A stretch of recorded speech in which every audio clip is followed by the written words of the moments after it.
जब सिस्टम किसी नौकरी की नोटिफिकेशन जारी करता है तो उन पेपर के डार्क ब्लैक अक्षर में हमें सब दिख जाता है कि इसमें सब कुछ काला ही होगा। अब तो ऐसा लगता है कि नोटिफिकेशन भी काले मन से ही निकाली जाती है। स्टूडेंट से एग्जाम करवाने के नाम पर फी वसूल की जाती है और फिर ना तो कोई वो एग्जाम होता है और ना ही एग्जाम पे चर्चा होती है, और हम स्टूडेंट के पास रह जाता है तो सिर्फ वही काले अक्षर।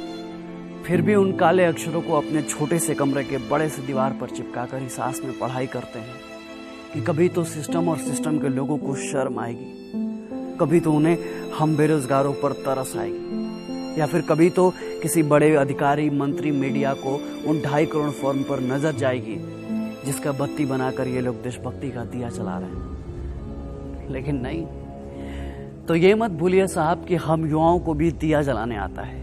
बत्ती को मसाल बनाने के औकात हम युवा भी रखते हैं, और जिस दिन उस मशाल को लेकर देश का युवा सड़क पर उतर गया ना, आपके काले मन और काले अक्षर का हिसाब किताब बराबर कर दिया जाएगा। युवा भारत की बात होती है तो सरकार और मीडिया चैनल सीना ठोक कर इतराते हैं, पर वहीं बात बेरोजगार भारत की आती है तो सरकार और बड़े बड़े मीडिया चैनल्स की बत्ती गुल हो जाती है। सनद रहे सरकार, ये एनालॉग नहीं डिजिटल इंडिया है। यहां लाइक और डिसलाइक दोनों एक ही अंगूठे से दिया जाता है। कलम पर राजनीति मत कीजिए, स्याही को स्याही रहने दीजिए, उसको खून बनने पर मजबूर मत कीजिए, वरना इस बार सड़क पर भ्रांति नहीं संपूर्ण क्रांति आ जाएगी। लोकसभा चुनाव के पहले एनटीपीसी और रेलवे की वैकेंसी की घोषणा हुई, 2.5 करोड़ से ज्यादा फॉर्म फिलअप किए गए, पैसे भी लिए गए, लेकिन ऐसा कुछ भी नहीं बताया गया कि अब हम आगे क्या करें। लोकसभा के चुनाव भी फटाक से कर लिए जा रहे हैं और उसका रिजल्ट भी एकदम फिक्स डेट फिक्स टाइम पे आ रहा है। राज्यों में सरकार बनाने के लिए विधायक भी सेट हो जा रहा है। साला सिर्फ एग्जाम कंडक्ट करने वाली संस्था सेट नहीं हो पा रही है। कमाल है साहब। क्या एसएससी सीजीएल वालों की जिंदगी में सिर्फ पीटी या मेंस है, या कोई फाइनल रिजल्ट भी है? उनका कोई भविष्य भी है, या फिर सिर्फ चोचलेबाजी है? एक स्टूडेंट आपसे ये पूछता है कि आखिर कब तक सरकार और सरकारी आयोग हमारी जलती हुई जवानी को झुलसाते रहेंगे? आखिर कब तक हमारे जज्बातों को दरकिनार किया जाता रहेगा? आखिर कब तक हम अपने कैरियर को बनाने की जिद कैरी करते रहेंगे? 2017 वाला भी एसएससी का रिजल्ट अटका पड़ा है। 2018-19 का तो छोड़ ही दीजिए। आरआरबी वालों का भी कोई पता नहीं है, और ये एनटीपीसी वाले भी हिमालय की गोद में समाधि ले चुके हैं। तो ऐसे में हम स्टूडेंट क्या करें? किससे कहें, कहां जाएं? कमजोर क्या आपको सिर्फ रेलवे और एसएससी वाले ही मिले? तो चेयरमैन साहब याद रखिएगा, आपके चेयर के चक्के को खिसकते अब देर नहीं लगेगी। इनसे कोई सवाल पूछो तो कहते हैं कि कोरोना है इसलिए लेट हो रहा है।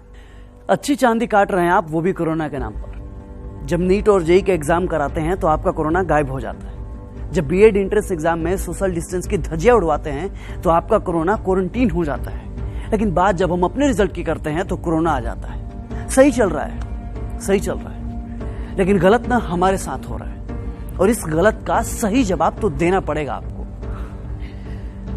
देखिए साहब, हर चीज की ना एक लिमिट होती है। पेशेंस का भी पेशेंस होता है, और अब ना लिमिट भी लिमिट क्रॉस कर चुका है।